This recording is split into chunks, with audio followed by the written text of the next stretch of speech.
శ్రీరామ జయం.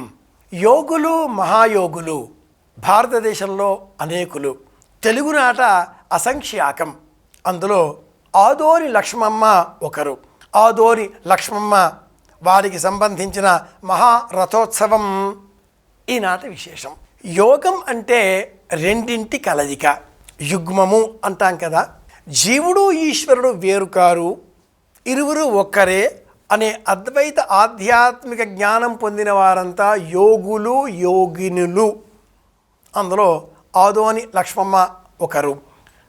అందరూ నిద్రించే సమయంలో ఎవరైతే మేలుకొని ఉంటారో, అందరూ మేలుకొని ఉన్న సమయంలో ఎవరైతే విశ్రాంతి తీసుకుంటారో, ఎవరికీ ఏదీ తెలియదు కానీ అందరికీ అన్నీ తెలుసు అని నటించేటటువంటి సమయంలో అన్నీ తెలిసినా కూడా ఏమీ తెలియని వారి వలె అమాయకంగా కనిపిస్తూ ఉంటారో, ద్వంద్వాతీతంగా ఎవరైతే వ్యవహరిస్తారో అలాంటి వారు యోగినులు, యోగులు అని చెప్పాలి.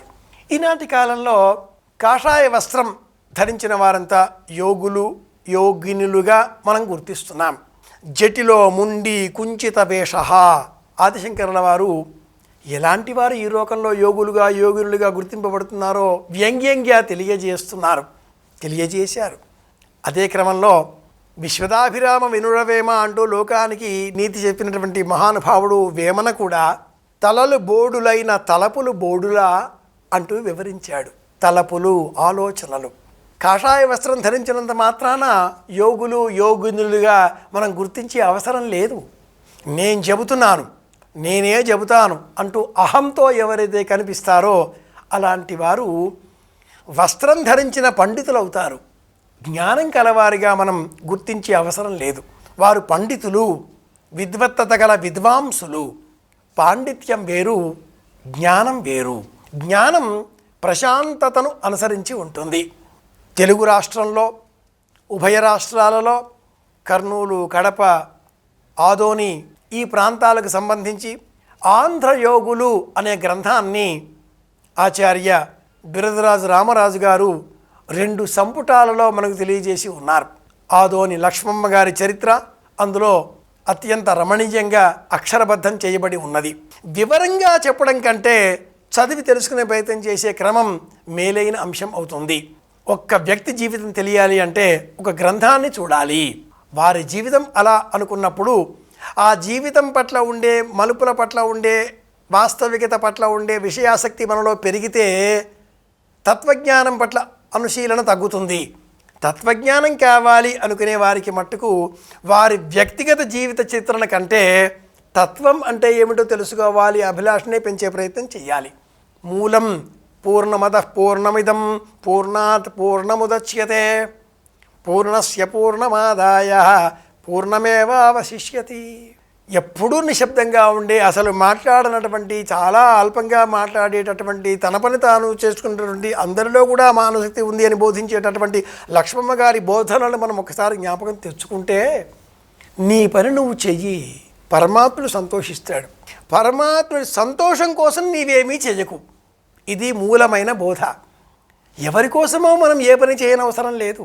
మనకు నచ్చిన పని, మనకు తోచిన పని, మనకు చేతనైన పని, మనకు చేతనైనంతసేపు శ్రద్ధతో, ఇష్టంతో చెయ్యాలి, అంతే. ఇది పరమేశ్వరానుకూలంగా మారిపోతుంది. ఎంత గొప్ప బోధ ఇది! పరమేశ్వరుడు ఎక్కడో లేడు, మనలో ఉన్నాడు.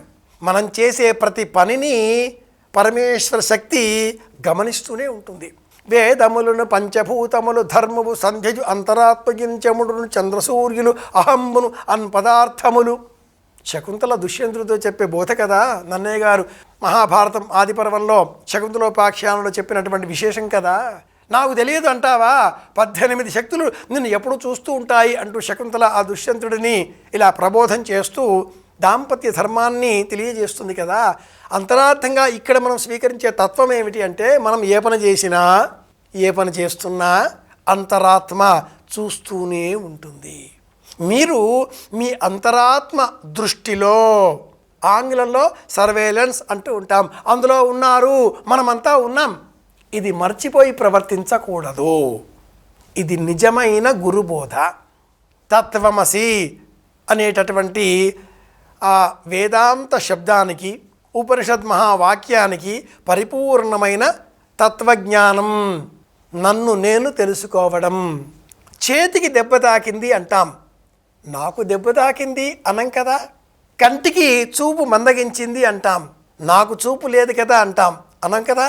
నీకు చూపు లేదు అని ఎవరన్నా అంటే అది మనల్ని కోపపడినట్లు, నింద చేసినట్లు. నాకు బుద్ధి లేదు, నేను అన్నది ఆత్మశక్తి. మనస్సుకు బుద్ధి లేదు, ఆత్మగతమైనటువంటి వివేచన. బుద్ధి కలిగితే నేను చెప్పాను, నేను చూశాను, నేను చేశాను, నా వల్ల అవుతుంది, నన్ను ఇలా చేస్తారా అంటే అక్కడ తత్వత్వం లేదు. ఆదోని లక్ష్మమ్మ రథోత్సవంలో అమ్మను చూద్దామా? అమ్మ చెప్పిన జ్ఞానాన్ని, అక్షరాన్ని అక్షరయాత్రగా మలుచుకొని అందులో అమ్మ బోధన తెలుసుకుందామా? ఆత్మజ్ఞానం పెంచుకునే మార్గంలోనే నిజమైన జీవిత పరమార్థం ఉంది. గురువును గురువుగా గుర్తించే ప్రయత్నం చేద్దాం. అందరి క్షేమాన్ని కోరుదాం. మళ్ళీ కలుసుకుందాం.